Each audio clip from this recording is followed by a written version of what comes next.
Bags, my name's Tom and welcome back to another item of the week where I look at weapons, armours, items and trinkets that you can use in your roleplay campaigns. So for today's item we're going to be looking at the Sahara's Satchel. So to look at, the Sahara's Satchel is a medium-sized leather over-the-shoulder bag.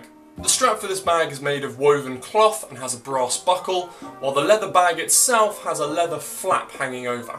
And if you were to lift up this leather flap, you would see inside of the bag lots of sand. Now to most passerbys this would look like an ordinary leather bag that any traveller could have. The only indication that this bag might be slightly magical is the metal Ouroboros symbol pierced into the leather flap. Overall, the Sahara's Satchel isn't much to look at. However, let's get into its mystical ability. Due to the magical properties of the bag, it holds 1 meter cubed of magical sand. Upon speaking your chosen command word, you can literally command the sand to do what you want. Now this sand almost acts like another limb. You can control it to do whatever you want, and since its sandy properties, it can slip under doors, go through locks. However, it also has the ability to solidify. When you choose to make solid structures with the sand, it can hold up to a creature of your size. Now you can use this solid sand to form walls, bridges, weapons, anything that you want. However, this effect only lasts 1d4 hours. Also note that the magic sand within the Sahara's Satchel cannot move beyond 30 foot from the satchel itself. Now the utility potential of the Sahara's Satchel is almost infinite. You can use it to scale walls, you can use it to defend yourself, you can use it to attack. Almost anything that you can think of, you can use the bag of sand essentially to help you. The best part about the Sahara's Satchel is you get to be as creative as you want to be. If you want to slip some of the sand in someone's boot and solidify it to the floor so they can't move, you can. If you wanted to encase one of your enemies in a tomb of sand and crush them inside, you can. Or the most horrific of all, if you wanted to put sand inside someone and burst them from inside, you can.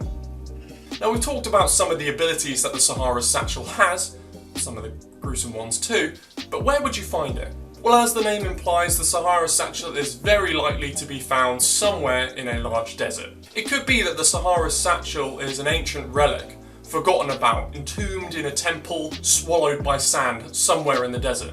If the adventurers were to break into this trap-riddled temple and make it to the very end, they would find the Sahara's Satchel atop an altar.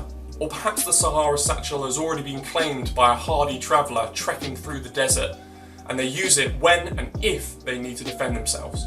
Alternatively, if we're going along the theme of finding it in a temple, perhaps grave robbers or tomb robbers have broken into the temple, found it, but don't know its true potential yet, but are willing to sell it to the adventurers for a good price. Another option for the Sahara's Satchel is perhaps it just washes up on shore one day. The adventurers could be on a coastal town, or they could be travelling along the coast somewhere, and they just see this bag come ashore. Accompanied by driftwood and other bits of a ship, the bag could be the only remnants of a shipwreck somewhere. Now if we were to continue this theme of a shipwreck, perhaps the players overhear some NPCs in a coastal town talking about a shipwreck off the coast. Perhaps it was a very powerful major ship that was coming to shore, but it happened to shipwreck on one of the rocks, and all of the valuable magical possessions sunk to the bottom of the sea.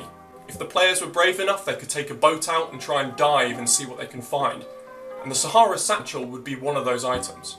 And finally, perhaps the Sahara's Satchel belongs to a powerful elemental mage with lots of connection to the earthly planes and earthly magic. The Sahara's Satchel could be one of their own inventions that they've created, and if the players were to assist them with whatever trivial task they have, they might gift it to them.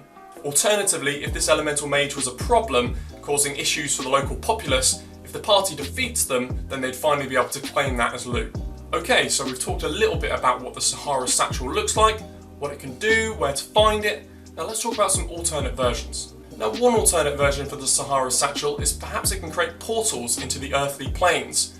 By creating an archway, it will fill with magical energy, allowing you to travel through into an earthly plane of your choice. However, the magical strain on the Sahara's Satchel to open such a portal will only keep it open for 1d4 minutes, and it can only perform this action once a day. So keep that in mind, because if you enter into one of these portals, you may have to wait a whole day before you can get back out again. Another alternate version could be that the players are given the Sahara's Satchel completely empty. However, they are directed to seek out vials of magical sand that they can pour into the Sahara's Satchel and then use the command word to control. After collecting 1 or 2 vials of this magic sand, perhaps it can create a weapon.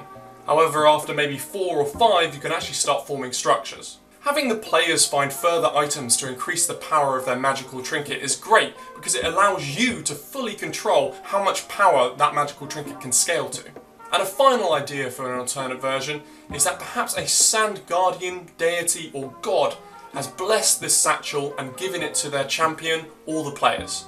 Perhaps this deity or god resides in one of these long forgotten desert temples swallowed up by sand. Fearing that they're going to be forgotten forever as they're such an old god, they place their spirit inside the Sahara's satchel. Now when the PCs finally find the Sahara's satchel, the sand inside is actually personified now as this deity. And although they can command them, they will have to form a relationship with the deity to really unleash the potential of the magic sand inside. But with all these alternate versions, and Item of the Week in general, you take these ideas with a pinch of salt. Construct them for the players of your campaign. But overall, have fun.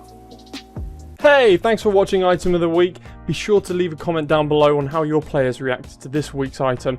Also, be sure to check out my channel for more Item of the Week and other D&D content.